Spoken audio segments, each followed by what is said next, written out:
Amém. Glória a Deus. Oremos ao Senhor. Senhor nosso Deus, nosso bom Pai. Senhor, nós estamos aqui reunidos nesta manhã de domingo, ó Deus.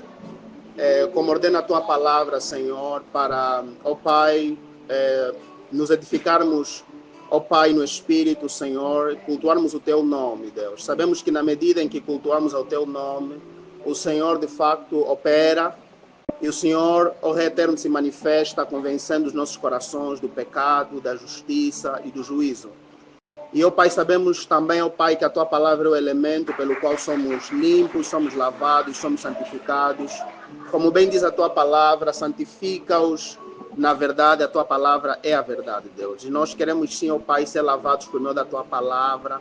Queremos, Deus, em algum aspecto da nossa vida, ó Pai, sermos esclarecidos, sermos iluminados, para que possamos sair daqui, ó Pai, mais próximo possível, ó Pai, da imagem do Teu Filho Jesus Cristo. Permita, ó Pai, que tanto o que fala quanto o que ouve, ó Pai, possam ser, ó Pai, influenciados pelo Teu Espírito, Deus, de modo que, ó Rei, na única certeza que nós temos da nossa transformação, da nossa mudança, ó Rei, nós possamos, assim, ó Deus, estar realmente, ó Pai, debaixo desta graça, desta operação. No nome santo de Jesus, é o que eu peço, Deus, para mim e para os meus irmãos. No nome santo de Jesus, amém. Amém. Pai do Senhor, irmãos, me alegro em estar aqui com os irmãos hoje. Penso que já estou há muito tempo sem visitar os irmãos. E o pastor Braulio fez-me um convite para estar aqui hoje, a ministrar, a ensinar os irmãos. E penso que os irmãos já devem estar, de alguma forma, informados, melhor do que eu, sobre a conferência, que praticamente começa hoje. O pastor Braulio passou-me o tema, tem a ver com os males da língua, esse é o tema que o pastor formulou, os males da língua. E penso que debaixo desse tema estarão discorrendo vários irmãos, começando comigo, que vos falo. Há irmãos que não me conhecem, provavelmente, sou o irmão Isaac, congregava aqui nessa igreja e atualmente congrego com os irmãos da Girafa. Amém. Então, essa é a minha apresentação breve. Com relação ao tema proposto para hoje, irmãos, realmente penso eu ser um tema oportuno, ser um assunto oportuno, sempre oportuno, né, para a igreja. E um motivo, talvez, contextual seria por que o pastor terá selecionado esse tema. Por alguma razão específica, não sei, mas de qualquer forma, é sempre bom nós refletirmos a respeito da questão da língua. Língua não no sentido de língua estranha ou de dom de língua, mas no sentido daquilo que a gente fala, né? Daquilo que a gente se propõe a falar. E, irmãos, pensando assim, desde o momento que nós acordamos até o momento que o sol se põe, a gente vai dormir, vai parar de falar, né? Se a gente pudesse contabilizar as palavras, o que a gente fala, já seria uma tarefa assim difícil, né? Você contabilizar palavra por palavra, quantas palavras, quantas frases, quantos parágrafos, quantas vezes nós falamos. E nessa multidão de palavras, nós deveríamos fazer um outro exercício, refletir nos acertos e nos erros que a gente cometeu usando a língua no dia, né? O saldo podia ser, primeiro, teríamos muita dificuldade em contabilizar o que a gente disse, porque grande parte do que a gente terá dito, a gente terá se esquecido. Por outra, mesmo que a gente venha a se lembrar do que a gente disse, talvez com grande exatidão, né? Nós vamos ter dificuldade de contabilizar quantas vezes realmente nós acertamos ao falar, né? Tanto pela régua que a gente vai usar para aferir o que a gente disse corretamente, quanto também pelo fator, talvez, do esquecimento. Amém, glória a Deus. Então, irmãos, se a gente pensa assim na quantidade de coisas que a gente fala em 24 horas, ou em menos de 24 horas, porque não passamos todas as 24 horas falando, quanto mais, né, em uma semana, em um mês, em um ano, né? Então nós vamos vamos constatar que são muitas as palavras, né? Então, de alguma forma, nós poderíamos até designar como multidões de palavras também, que a gente vai proferir durante muito tempo. Então, se há, de fato, algo muito simples, muito comum, muito corriqueiro, é a fala. É a fala. A gente usa constantemente a fala, né? E vamos passar para algumas conceituações primeiro, né? Aqui definir pecados da língua como manifestações verbais do pecado que com ou sem intenção maliciosa resultam em dano pessoal do próximo ou desonram a Deus, contrariando princípios bíblicos de verdade, amor e edificação, né? Então, estes pecados se configuram nisso, quando a gente usa a língua de modo a causar danos a nós mesmos, a causar dano ao próximo ou a desonrar a Deus. Então, a esfera em que esse pecado atua é basicamente isso, né? E esses pecados podem, a lista pode ser vasta, né? Pode ser vasta. A título de introdução, eu listei alguns, não vou passar não vou ser exaustivo, mas esses pecados podem ser fofoca, né? Que pode ser também entendido como maledicência. Também parolice, que consiste em falar muito e falar à toa, conversa sem sentido, desprovido de utilidade, né? Falar mesmo só por falar. E depois tem a mentira, tem a calúnia, quando a gente faz acusações injustas, atribuímos falsamente algo negativo a outra pessoa. Murmuração, né? É reclamar com espírito de ingratidão e rebeldia, torpeza, linguagem indecente, vulgar, suja ou inofensiva, ironias sarcásticas, blasfêmias, lisonjas ou bajulação, vanglória, insultos, que podem ser entendidos também como injúrias verbais, quando a gente ofende o próximo, o outro, ou então a gente humilha a outra pessoa, né, com essa intenção mesmo. Crítica destrutiva, né, criticar com o objetivo de humilhar a outra pessoa, falso juramento, disseminação de heresias, né? Mas o quê? Temos também presunção maligna, que nós vamos, no final, dar uma pincelada sobre esse ponto particular de presunção maligna. Penso que, com relação aos outros pontos que o pastor selecionou, os outros pregadores estarão abordando com alguma profundidade, né? Existe um problema básico, ou pelo menos 2 ou 3 problemas básicos com relação a esse pecado. Esses pecados costumam ser muitas vezes subestimados e ignorados, né? Subestimados porque muitas vezes nos julgamos maduros o suficiente para não nos vermos praticando tais atitudes, com a ideia de que estamos distantes desses pecados. A ideia de que estamos distantes desses pecados nos faz deixá-lo fora da nossa lista, né? E a gente ignora basicamente por considerarmos talvez menos grave ou em comparação com outros pecados mais escandalosos, a gente deixa isso para lá. Outras vezes não basicamente por ignorar, mas também por nos recusarmos a admitir que praticamos esses pecados, especialmente quando são mesquinhos ou vergonhosos, como é o caso da fofoca, calúnia e difamação. Ou seja, irmãos, muita dificuldade pode haver para um crente, mesmo sem ninguém estar lhe ouvir, confessar, tipo, Deus, eu sou fofoqueiro. Tipo, isso também te pesa. Então, a gente constrói uma autoimagem de nós mesmos que a gente não se imagina sendo fofoqueiro. Então, se você não coloca isso na lista e você não se vê assim, dificilmente você vai confessar esse pecado, dificilmente você vai se ver nessa condição. Isso é uma das vias pelas quais o engano também opera. E esses pecados se instalam, se perpetuam e de forma sutil destroem vida, destroem almas. Por quê? Porque há uma tendência constante de nós subestimar, ignorar e, de alguma forma, não querermos admitir que realmente praticamos tais atos, né?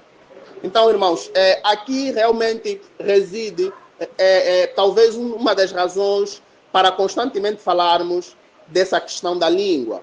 Evidenciei no princípio que nós usamos constantemente a língua, nós estamos sempre a falar, nós estamos sempre a nos comunicar, nós estamos sempre a transmitir pensamento, a transmitir ideias, estamos sempre a emitir algum julgamento, algum posicionamento, alguma indignação, de várias formas possíveis, né? A comunicação faz parte da vida, assim como beber água também faz, ou respirar. É intrínseco ao ser humano se comunicar. Faz parte da vida social. Só é possível vivermos em sociedade, só é possível vivermos de forma harmoniosa, só é possível termos famílias, igrejas, governos, enfim, negócios, porque a comunicação, a linguagem existe e ela realmente é benéfica, ela realmente leva ao progresso, né? Mas realmente existem males atrelados à linguagem, né? Mas então, irmãos, nós geralmente ignoramos, geralmente não levamos em consideração tais pecados e tratamos de forma muito leviana, né? De forma muito leviana,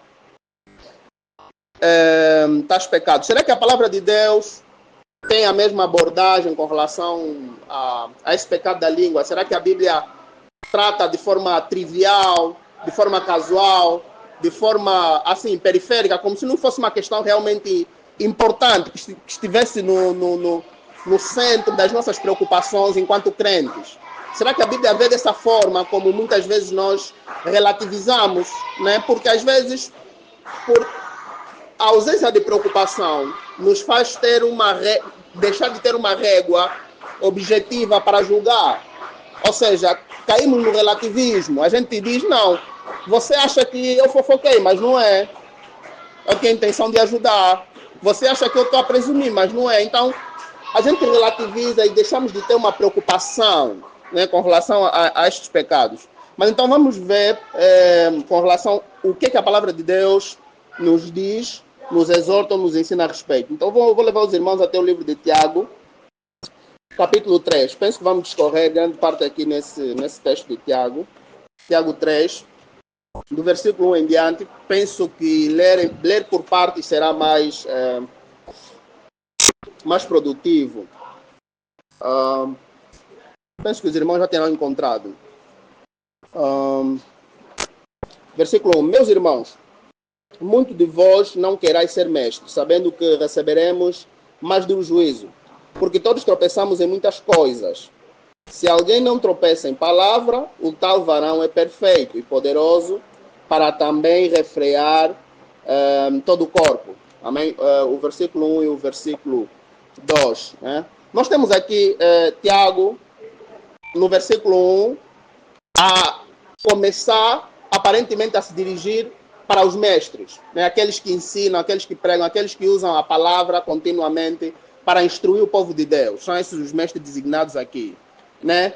Mas quando ele aconselha aos irmãos da congregação no geral a não aspirarem, não desejarem ser mestre pelo fator de receber mais duro juízo, ele prossegue logo e mostra a razão pela qual ele aconselha isso, né?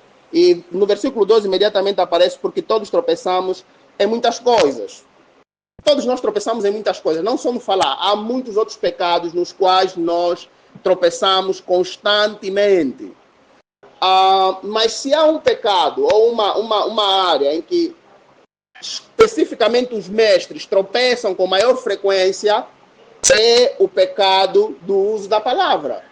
Porque é basicamente um instrumento que o mestre usa para se comunicar, para ensinar, para edificar a igreja, para instruir os lares, as irmãs. Então, o mestre usa essa ferramenta, usa a palavra de Deus, usa os conceitos, o entendimento que ele tem da palavra de Deus, para, de alguma forma, edificar a igreja, edificar a vida dos irmãos. Então, a preocupação de Tiago, apesar de ele primeiro assumir uma certa abrangência nos erros que nós cometemos, ele depois vai se focar na questão do tropeço que a gente tem em palavras. Agora, irmãos, se Tiago tem uma preocupação tão grande com os mestres, que eles usam a palavra de forma abundante,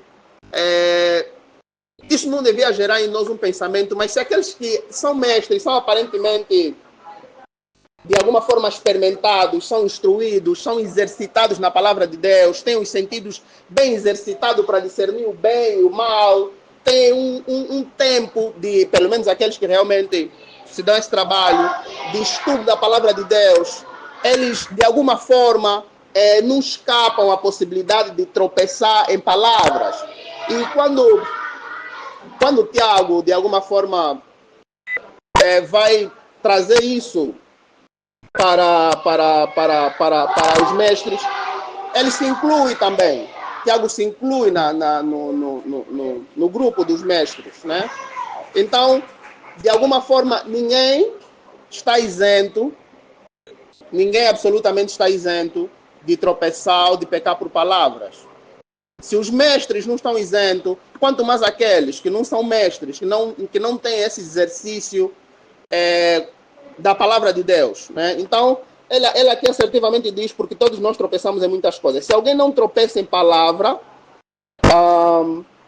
o tal varão é perfeito e poderoso para também refrear todo o corpo.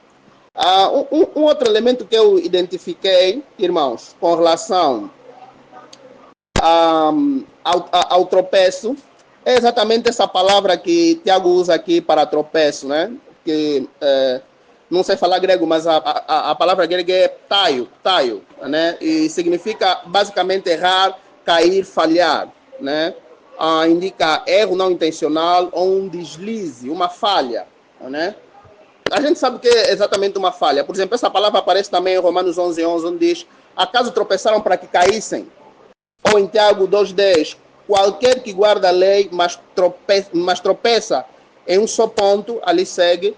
Ou em 2 Pedro 1:10, quando Pedro diz: procurai com diligência cada vez maior confirmar o chamado e eleição, porque fazendo isso jamais tropeçareis. Então, nós temos a ideia de tropeçar como algo casual, né? Você estava a caminhar e você não viu a pedra e você tropeçou, né? Você, enfim, se esbarra e você não percebe, sem intenção de cometer o erro, sem intenção de cair, você comete, você tropeça. Essa é a ideia que ele traz aqui. Todos nós tropeçamos em palavras, né? E claramente que sim, todos nós tropeçamos em palavra. Mas existem várias preocupações atreladas a esse tropeço. Uma das preocupações é que, se é tropeço, e o tropeço é em palavras, grande parte dessas vezes que a gente tropeça, em muitos casos a gente não percebe que tropeçou.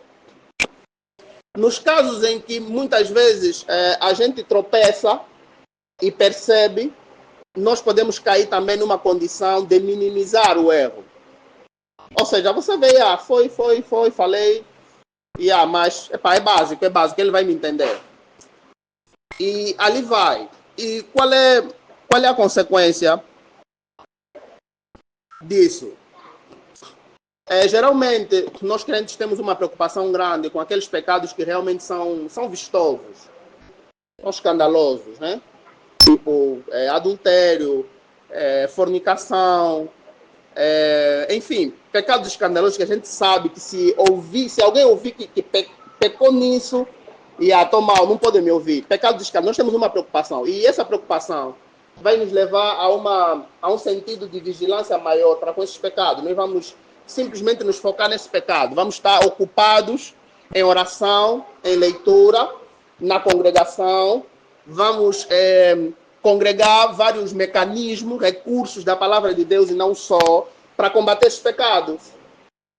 E às vezes pode não ser um combate eficaz, mas pelo menos para camuflar, esses pecados não podem aparecer de alguma forma. São os pecados graves, os pecados grandes, né? A gente trata com alguma severidade e com uma certa lente de aumento.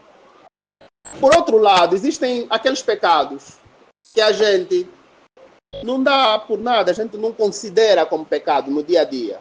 E como a gente faz muito uso da palavra, o pecado da língua vai se tornar abundante, vai se tornar corriqueiro, vai se tornar comum, vai se tornar trivial, porque a gente está sempre a falar e a gente não vai prestar atenção na multidão dos erros que a gente comete enquanto a gente usa a linguagem, né? E qual vai ser o resultado? Nós estamos focados em pecados grandes, esses pecados pequenos, a gente não trata, a gente não lida com eles, e eles vão se avolumando e vão crescendo. E no final o resultado vai ser o mesmo. Aquela queda que tu terias por causa de um pecado grande, você vai ter na mesma por causa dos pequenos pecados que você comete. Uma fofoca, dali, uma palavra maliciosa dali, enfim, e vários outros males que a gente vai cometendo usando a linguagem. A gente vai acumulando esses pecados e no final de tudo a gente vai ter o mesmo saldo. A gente vai estar tão mal espiritualmente quanto a gente estaria se nos envolvêssemos com um pecado grande. Talvez estaríamos melhor se nos envolvêssemos com um pecado grande e nos daria a oportunidade de fazer logo a confissão. Porque é um pecado que você percebeu que pequei, e você vai orar, vai se quebrantar, vai chorar, eu pequei, eu sei que eu pequei. Mas esses pecados pequenos você ignora. Então, envolvido um tempo, você está tão mal, tão caótico espiritualmente, e você não tem a mesma força, o mesmo convencimento, a menos que seja pelo poder do Espírito de Deus, para levar esses pecados a Deus e tratar. Então, irmãos, uma das razões pelas quais este assunto não é periférico, está no centro, é exatamente a capacidade sutil que ele tem de trabalhar nos corações, que ele tem de nos enganar, que ele tem de nos ludibriar, nos distrair. Não pode ser um assunto periférico, cuidar da nossa fala, da nossa linguagem. Não pode ser um assunto que a gente ignora. Porque, primeiro, a gente usa constantemente a fala. Segundo, a gente não consegue sempre discernir quando é que a gente cometeu erro por falar. Então, não pode estar à margem esse assunto. Não pode ser um assunto que a gente deve tratar de forma casual. Outra razão pela qual esse assunto não pode ser trivial é porque praticamente Tiago separa uma boa parte da sua carta para tratar disso. O capítulo 3, especificamente, é exclusivo para isso. Ele teve essa preocupação de tratar da questão da língua. No capítulo 3 todo ele discorre isso. Por exemplo, ocorre também em Provérbios 5 e Provérbios 6. O sábio, ele separa estes capítulos, essa parte do tratado dele, para tratar da imoralidade, por exemplo. E nós sabemos que a imoralidade é um problema grande. Ele separa essa parte para instruir, né, o jovem, o mancebo, a se apartar, né, da imoralidade. Ele faz isso. E vários outros assuntos na palavra de Deus que estão no centro da fé são tratados dessa forma, com a mesma seriedade. E Tiago faz isso. Ele escreve a carta dele, que a gente sabe que não tem tantos capítulos, mas ele ocupa uma parte importante para tratar do pecado da língua, irmãos. É uma preocupação que a gente deve ter. A gente deve levar isso a sério, né? De alguma forma, o crente não pode lidar com a língua de qualquer forma, né? Principalmente porque a gente conseguiu ver que é um assunto que está no centro. A gente conseguiu ver que é um assunto que está no centro. Ele disse: se alguém não tropeça em palavra, o tal varão é perfeito e poderoso para também refrear todo o corpo. Por outra, a ideia de subestimar esse pecado também é falsa. Porque no final todos tropeçam em palavra. Ninguém é forte o suficiente para dizer: olha, eu acordei, e depois no final do dia você se coloca em reflexão e diz: olha, Senhor, eu te dou graças, Senhor, porque eu não cometi nenhum pecado pelo uso da minha língua hoje. Não é possível, ninguém conseguiria ter uma consciência tão limpa a ponto de confessar isso. Olha, Senhor, hoje usei a minha língua só mesmo para edificar os santos. Tudo que eu falei foi em conformidade com a tua palavra. Não é possível você fazer uma confissão dessa, tão limpa, que passa. Por quê? Porque realmente a gente está sempre a falar e a gente está sempre a tropeçar. De forma intencional a gente vai tropeçar. De forma não intencional a gente tropeça. Então, se todos tropeçam, irmãos, nisso, e é algo muito fácil de a gente se encontrar, então deve haver realmente seriedade da nossa parte em tratar da nossa linguagem. Não podemos falar de qualquer forma, não podemos falar de forma irrefletida, de qualquer modo, sem critério, sem pensar, né? Mesmo quando a gente pensa, elabora muito, né? Uma das formas, por exemplo, de evitar erros é a escrita. Erros assim, vou dizer, tempestivo, que você fala, porque enquanto a gente fala, a gente não tem muito tempo de pensar no que fala. E a possibilidade de a gente cometer erro é maior. Mas quando alguém escreve, ele está tendo a oportunidade de pensar. Ele pensa, repensa, ele apaga, ele anota, ele faz um esboço. Depois de você fazer um esboço assim, tipo, bem feito, você tem a oportunidade de passar limpo. Depois de passar limpo, passas mais a limpo, depois publicas o livro. Por exemplo, eu gosto muito um dos meus teólogos favoritos é Santo Agostinho. Eu há tempo descobri um livro dele. O título do livro dele é Retratações. Esse é o título do livro. O que ele faz já no final da vida dele? Ele escreve esse livro para se retratar daqueles ensinos que, enquanto ele era um pastor mais jovem, ele foi passando. E ele ensinou muita coisa. Também especulou muita coisa. E já lá no final da sua carreira, ele vai lembrando das coisas que ele ensinou, vai lendo e relendo. E ele diz, não, tem que mudar. Então ele escreve as retratações para, de alguma forma, corrigir os erros que ele foi cometendo. Mas agora vê, alguém que teve tempo de elaborar algo, sentou, escreveu, depois várias vezes reeditou o pensamento dele, ele ainda assim conseguiu ver erro nos seus pensamentos. E eu ouso em dizer que mesmo nas retratações, Agostinho cometeu erro, possivelmente. Então, irmãos, se até na escrita, onde a gente tem todo o cuidado possível, a gente pode cometer graves heresias, graves enganos, a gente pode cometer, mesmo de forma não intencional, né? Quanto mais no uso corrente da palavra, né? Então, a possibilidade de tropeçarmos, irmãos, são mil de tropeçarmos, né? Mas ele disse, se alguém consegue então controlar a sua língua, ele é perfeito. Ou seja, há então aqui um parâmetro que ele estabelece. De tão poderoso, de tão forte que é esse instinto, que é essa capacidade que a gente pode ter de tropeçar em palavras, se alguém conseguir controlar esse curso, esse mal, também pode controlar o resto das suas paixões. Também poderá fazer isso. E nós sabemos que é um teste muito difícil, é um parâmetro muito, muito difícil de a gente atingir. Então, irmãos, essa questão basicamente do uso da língua não se configura somente no que a gente verbaliza, a gente fala agora, mas agora se multiplica por várias vias. A gente usa, por exemplo, redes sociais, né?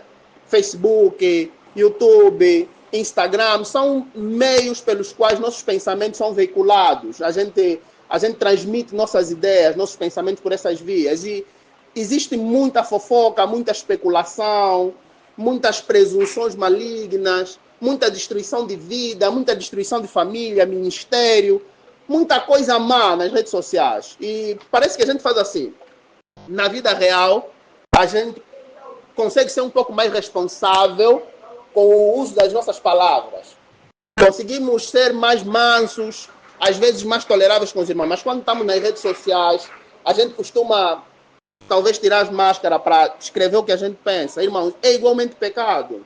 A dimensão é a mesma, não tem diferença. Você pecar ao me falar sim agora, e você pecar por usar um teclado, usar o Facebook, né, para especular, para veicular falsa informação, enfim, para presumir muita coisa. A gente faz isso constantemente. Então, são meios, né, que a gente tem, que deveriam servir para a edificação, que deviam servir para a expansão do Evangelho, do Reino de Deus. Infelizmente, a gente usa para o mal, a gente usa para a destruição e não para a edificação. Amém, glória a Deus. Então, amados irmãos, vou seguir com a leitura. Ora, nós pomos freio nas bocas dos cavalos para que nos obedeçam e conseguimos dirigir todo o seu curso. Vede também as naus que, sendo tão grandes e levadas de impetuosos ventos, se viram com um bem pequeno leme para onde quiser a vontade daquele que as governa. Assim também, a língua é um pequeno membro e gloria-se de grandes coisas. Vede quão grande bosque um pequeno fogo incendeia. A língua também é um fogo, como um mundo da iniquidade. A língua está posta entre os nossos membros e contamina todo o corpo, e inflama o curso da natureza, e é inflamada pelo inferno, diz aqui a palavra de Deus, né? Irmãos, Tiago aborda aqui de forma bastante eloquente sobre a questão da capacidade de destruição da língua, né? De forma bastante eloquente. Não é possível você encontrar, talvez, alguma ilustração, algum sentido de comparação da capacidade de destruição, de dano que a língua tem, conforme Tiago aqui descreve. Ele compara, por exemplo, com a capacidade que o ser humano tem de controlar um cavalo, né? O cavalo é um animal que tem muita força, em altura, em força. O cavalo é muito forte, mas o homem consegue controlar, né? Através do freio. Igualmente os navios, por possuírem um tamanho enorme, deveria ser muito difícil conduzir um navio, governar um navio, deveria ser uma missão quase que impossível. Você tem ali os ventos contrários, né? Você tem a água, que tem assim, uma massa muito grande. Você tem muitos elementos contrários que levariam ao completo insucesso. Mas através de uma coisa muito pequena, que é o leme, é possível governar um navio, né? Ele traz essa comparação. E, assim, ele mostra que a língua tem igualmente uma capacidade tal,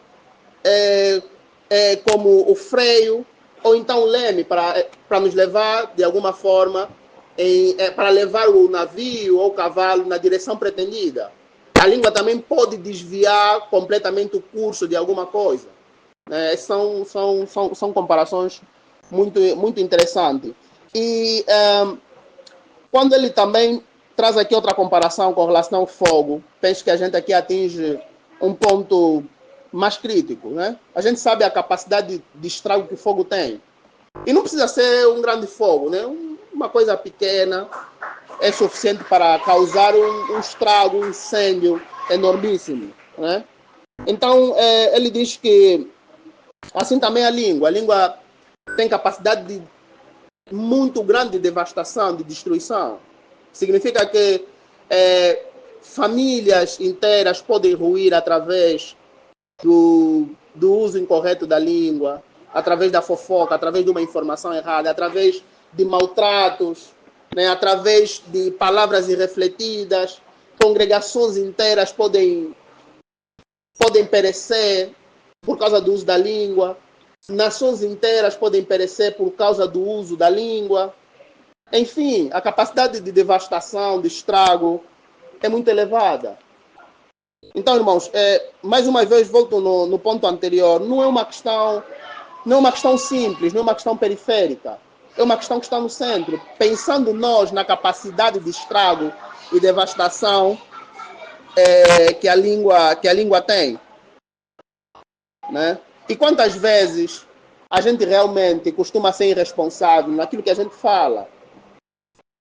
A gente vai falar, vai abordar sobre a vida de um irmão, e a gente, no meio das palavras, a gente simplesmente vai falando. A gente não tem em mente a repercussão daquilo que vai ter no irmão, o impacto, né? O nível de sensibilidade que o outro tem com relação à informação que você está a falar. Né? Tem aquelas pessoas que dizem, não, eu falo mesmo, o que eu penso é o que eu falo. Mas você não mensura, não vê, não pensa a sensibilidade do outro. Você não dimensiona o momento que o outro está a viver. E você simplesmente se foca em falar, em despejar as suas palavras. E aquilo que você está a falar para uma pessoa pode incendiar completamente uma congregação inteira. Pode acabar com a vida de milhares de pessoas. Pode acabar com a espiritualidade de alguém. Pode roubar o fogo de alguém. Pode destruir a vida completamente do teu irmão. E a gente não fala por suposição ou porque a gente apenas leu, mas a gente também tem constatado a capacidade de destruição da língua. Como muitas vezes nesse processo da fé, né, as falas irrefletidas têm levado à ruína não só individualidades, mas como congregações inteiras, através de falsa informação. Eu particularmente tive numa congregação que se a gente não tomasse atitude, a gente não reunisse para parar aquele curso, praticamente a congregação já não existiria.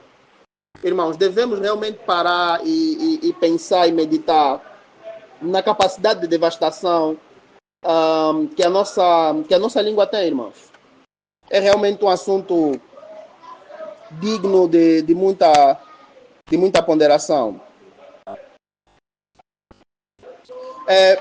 Também, irmãos, podemos ver aqui que Tiago, ao trazer a abordagem sobre a capacidade de devastação da língua, ele não está nos dando um passe para dizer assim, e realmente é mesmo assim, tipo, nós não conseguimos controlar nossa língua. Isso não está a descrever a nossa condição de crentes.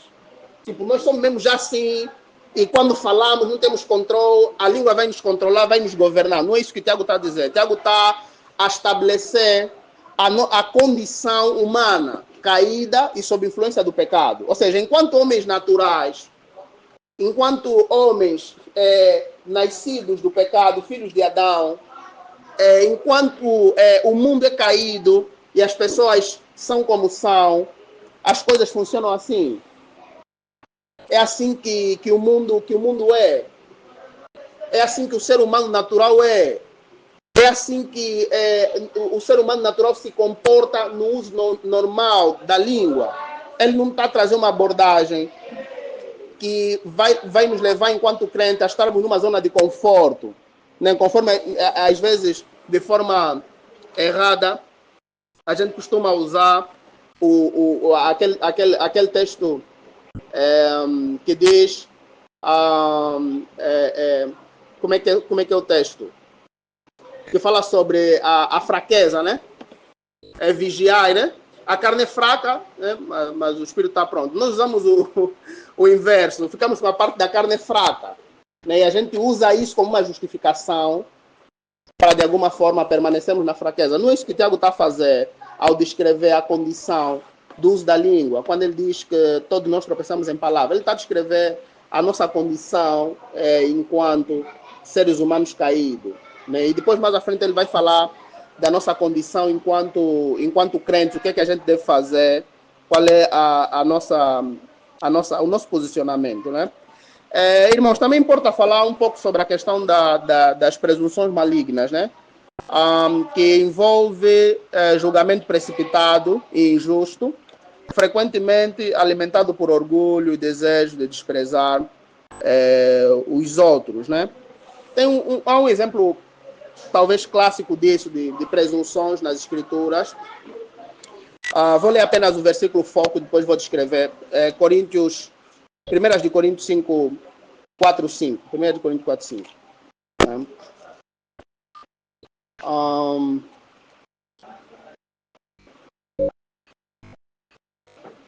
Yeah. 1 de Coríntios 4, 5.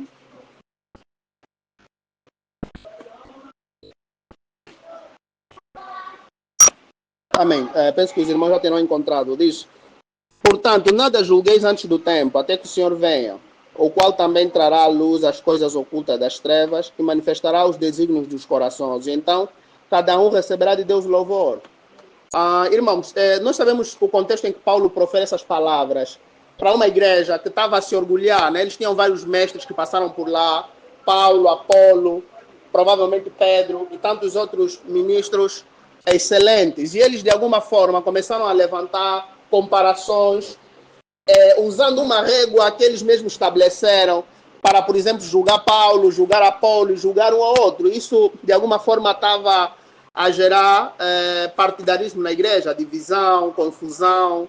Né? Então, em meio a tudo isso, Paulo se propôs a tratar com os irmãos a esse respeito.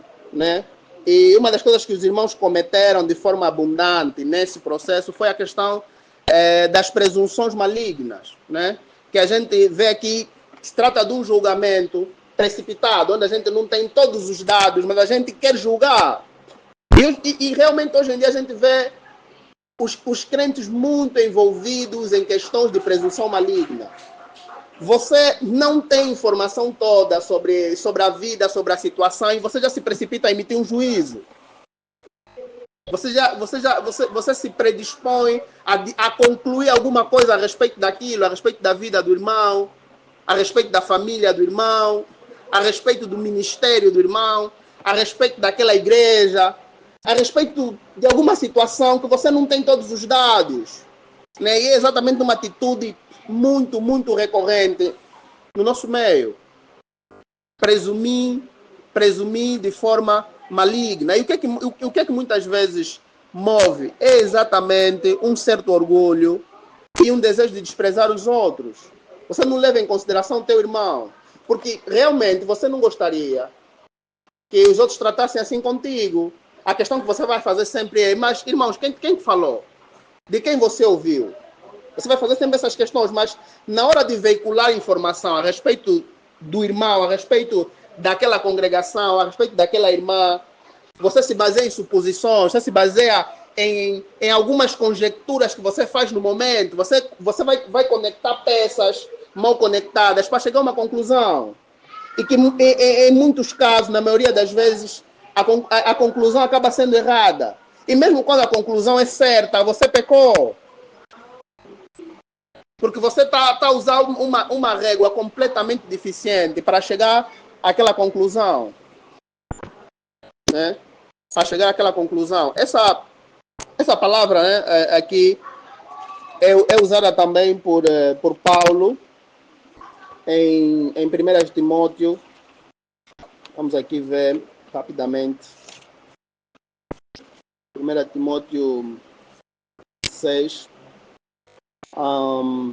Aqui quando ele fala sobre a questão daqueles que ensinam heresia, ele diz: se alguém ensina alguma outra doutrina e não se conforma com essas palavras de nosso Senhor Jesus Cristo e com a doutrina que é segundo a piedade, é soberbo e nada sabe, mas delira acerca de questões e contendas de palavra, das quais nascem invejas, porfias, blasfêmias, ruins suspeitas. Né? Eu tive aqui a investigar e encontrei essa palavra ruim suspeito. Isso descreve também a questão das presunções malignas, né? Ruim suspeito, ou seja, você vive e conclui as coisas com base simplesmente em ruins suspeitas. Em ruins suspeitas. Veiculando informações não confirmadas. Isso pode ser a nível dos irmãos da tua congregação local, a nível dos irmãos de outras congregações, a nível de igrejas que não são daqui de Angola, por exemplo, de outros países, do Brasil. A gente se predispõe em fazer julgamentos com base em ruins suspeitas. Você vai numa irmã e fala, sabe o que a irmã fulana fez? E a irmã diz, não sei. E você lá se põe a falar o que você mesmo concluiu a respeito daquilo. Primeiro, você já peca porque você está transmitindo uma informação sem necessidade. Ninguém te pediu para transmitir. O bispo não te pediu para transmitir. Ninguém te pediu para falar. Você simplesmente quer falar sem nenhum objetivo de edificar. Você só quer fofocar mesmo. E depois a tua fofoca já se planta com base em ruins suspeitas. E aquilo que sai daqui vai contaminando várias pessoas. Nós também, crentes, somos bons em uma coisa. Alguém já vem te contar uma fofoca, uma presunção, algo que ele mesmo tirou da mente dele, imaginou. E você não faz o stop, você ouve. Né? Antigamente, quando o Espírito Pentecostal reinava, a gente dizia assim, irmão, você já orou pela vida desse irmão? Né? Eu acho que de qualquer forma era um bom teste. Né? Você já orou pela vida desse irmão? E às vezes a pessoa que tenta trazer essa informação, né? Tentava trazer uma informação falsa, queria fofocar simplesmente, acabava se envergonhando. Né? Mas no mínimo a gente deve procurar aconselhar o irmão que traz uma informação falsa, não confirmada, de alguma forma a confirmar essa informação, ou a saber se realmente ele tem o dever de transmitir isso, de veicular isso, irmão. Então, devemos ter muita responsabilidade na forma como a gente julga o que a gente vê, o que a gente ouve. Devemos ter muita responsabilidade nisso, irmãos. Outra coisa muito má, que se enquadra na questão das presunções, tem a ver, irmãos, com a situação, por exemplo, em que você ouviu a fama do irmão hoje. Esse irmão é assim, ele é soberbo, ele é orgulhoso, ele se acha, ele tem isso, tem aquilo. Você ouviu em 2015. E o irmão te aparece em 2020. Os irmãos têm muita dificuldade em aceitar de volta irmãos faltosos e fazem julgamento com base no passado.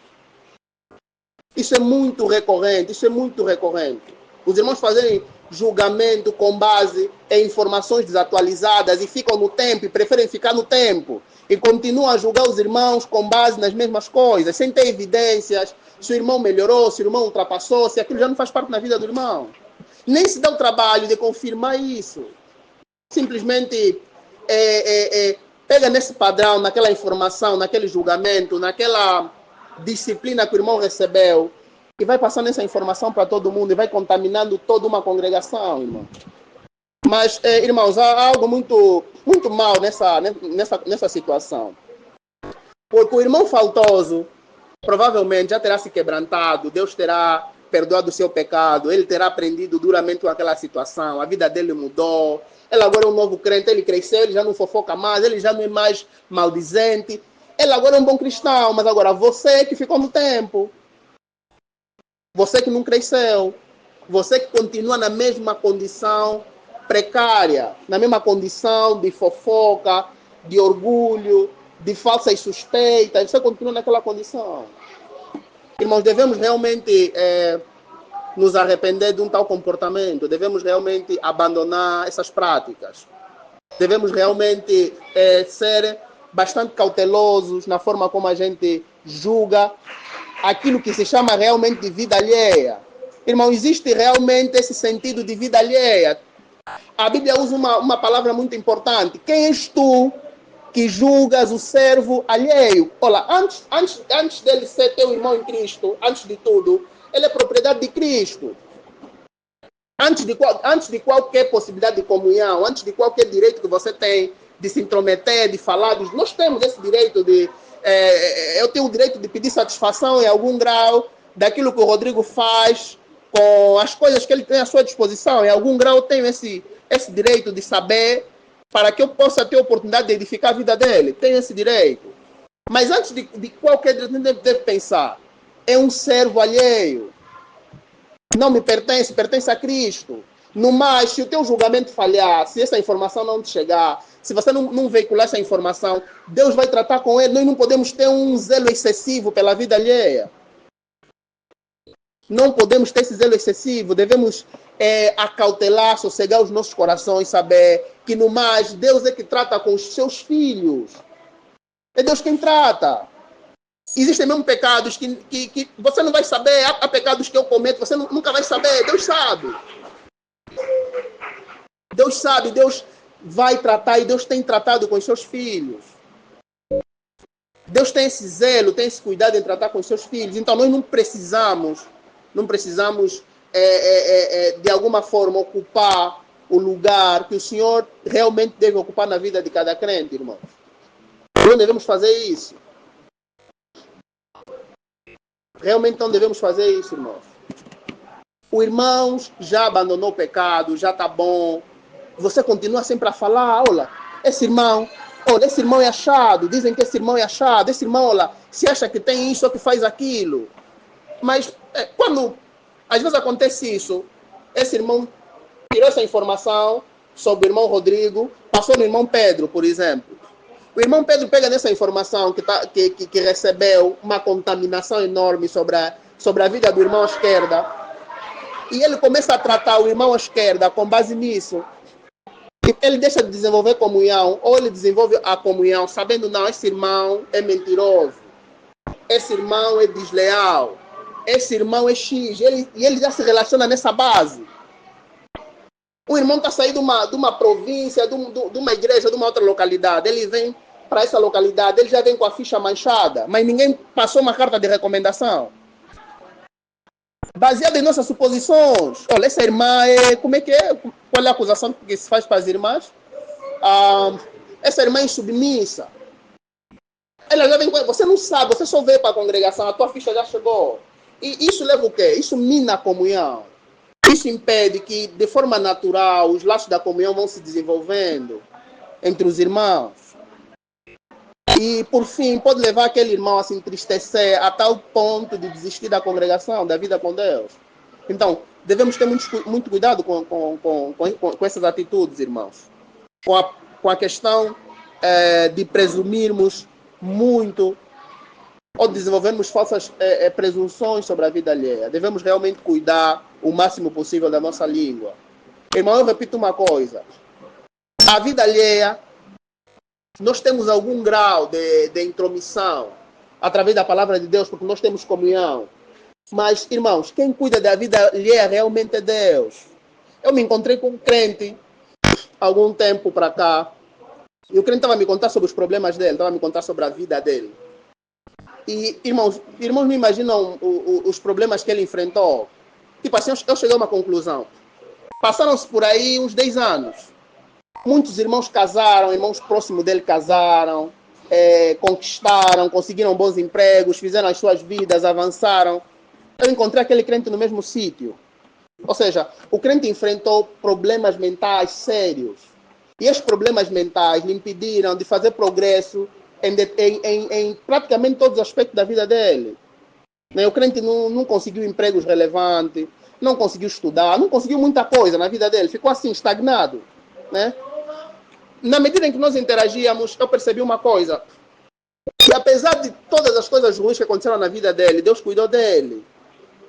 A alegria, a fé, a satisfação, o aprendizado que ele teve através das situações, das adversidades que ele passou, realmente foram de grande edificação para mim.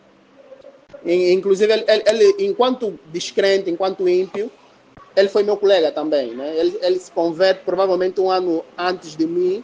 E a gente ficou muito tempo realmente sem nos ver. Mas, irmãos, as coisas ruins que aconteceram na vida dele seriam suficientes para muitos outros crentes desistirem da fé.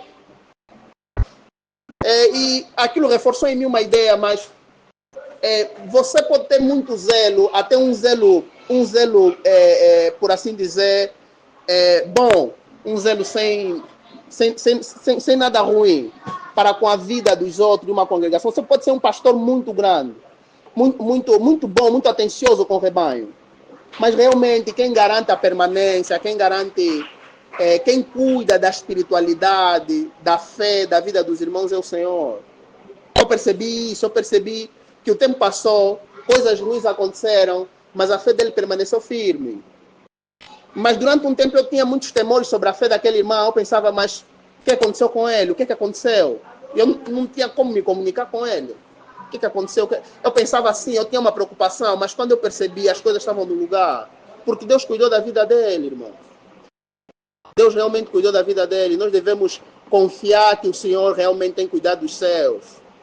E de forma responsável nós usamos a nossa língua. Quando a gente percebe que realmente a informação que a gente tem é confirmada, a gente pode procurar alguém que seja realmente idôneo, que vai nos ajudar a tratar daquela informação de forma a trazer edificação para o irmão. A gente vai fazer isso. Mas devemos o máximo possível nos guardarmos de veicular informação sem necessidade. Por fim, basicamente 3 recomendações que eu deixo. A primeira recomendação é arrependimento e confissão sincera. A gente deve fazer isso. Tiago diz que todos nós tropeçamos em palavras. Ele diz que todos tropeçam. Mas por alguma razão, por falta de vigilância, por negligência, por maldade, por alguma razão do nosso coração, a gente já não peca porque tropeça simplesmente. Mas porque realmente o mal se enraizou e a gente já não vê peso em fofocar, a gente já não vê peso em presumir, a gente já não vê peso em caluniar, a gente não vê peso em nada. E, por outra, você até pode sentir que, de alguma forma, você tem uma ideia do que você faz, mas você tem um orgulho tão grande que te leva a dizer, não, esse tipo de pecado eu não cometo. Você pode pensar assim. Mas, irmãos, é necessário cair na real. Nos cingirmos realmente daquilo que nós somos. Cairmos do nosso imaginário espiritual e realmente reconhecermos que temos pecados ou que falhamos nisso, ou que a gente, durante uma vida inteira, tem se tornado num agente veiculador de falsa informação, em uma pessoa que fofoca, uma pessoa que tem destruído participado na destruição da vida dos irmãos. A gente deve realmente reconhecer a nossa falha, a nossa culpa. E essa confissão não deve ser apenas assim, agora. Mas essa confissão precisa acompanhar a nossa vida.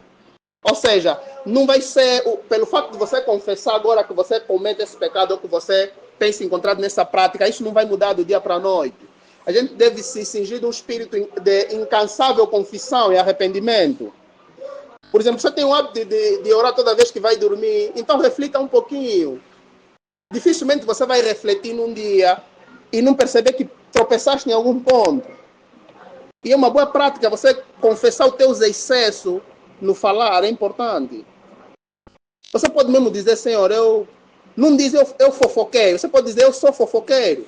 Por exemplo, eu sou orgulhoso. É importante a gente encarar o pecado de frente e confessar assim. Só assim é que poderá haver possibilidade de haver realmente restauração da nossa alma. E nós começamos a ver a seriedade envolvida no uso das palavras, no uso da língua. Outra recomendação, precisamos, irmãos, ocupar nossa mente e o nosso coração com as coisas espirituais, né? Nisso, eu vou ler rapidamente Mateus 12. Mateus, eu gostaria até o texto de Marco, para mim, é mais produtivo. Já encontro.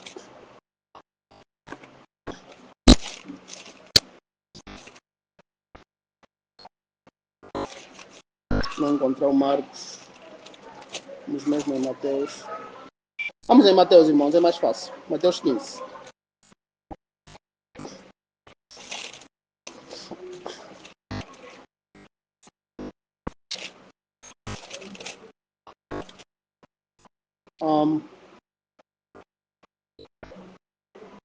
Mateus 15, do versículo 15 ao 20. E Pedro, tomando a palavra, disse-lhe, explica-nos essa parábola. Jesus, porém, disse, até vós mesmos estáis ainda sem entender? Ainda não compreendeis que tudo que entra pela boca desce para o ventre e é lançado fora? Mas o que sai da boca procede do coração, e isso contamina o homem. Porque do coração procedem os maus pensamentos, mortes, adultério, prostituição, furtos, falsos testemunhos e blasfêmias. São estas coisas que contaminam o homem, mas o comer sem lavar as mãos, isso não contamina o homem. Irmãos, por que a recomendação é ocupar a mente e o coração com as coisas espirituais? Porque essas coisas que se materializam em palavras estão no coração. Ou seja, o problema não reside simplesmente no fato de a gente falar muito, mas está primeiramente no fato de a gente ter um coração cheio de coisas más. E o coração cheio de coisas más vai falar das coisas más. Porque o Senhor Jesus Cristo disse o quê? Daquilo que está cheio o coração, a boca fala. Se o coração está cheio de coisas ruins, está cheio de inveja, de soberba, de orgulho, de cobiça, de coisas más, o coração vai falar dessas coisas. E a premissa bíblica, o ponto de partida das escrituras, é que o coração já é mau. Essas coisas não vêm de fora para dentro, elas saem de dentro para fora. Então, há necessidade de ocuparmos as nossas mentes com a palavra de Deus para garantir que essas coisas que são más e que já residem no coração sejam de fato mortificadas, irmãos. É importante ocuparmos as nossas mentes e os nossos corações com as coisas espirituais, com a palavra de Deus. E o resultado vai ser sem esforço. Ou seja, você não vai precisar estar sempre a tapar a boca, você não vai precisar estar sempre a se amarrar. O resultado vai ser assim, automático. Você vai começar a falar de coisas que edificam, vai começar a cuidar da tua própria espiritualidade, vai ter uma preocupação genuína, bíblica, para com a vida do teu próximo. Porque você se centra na palavra de Deus, né? Um outro texto é Filipenses 4:8. Tem que ser o último.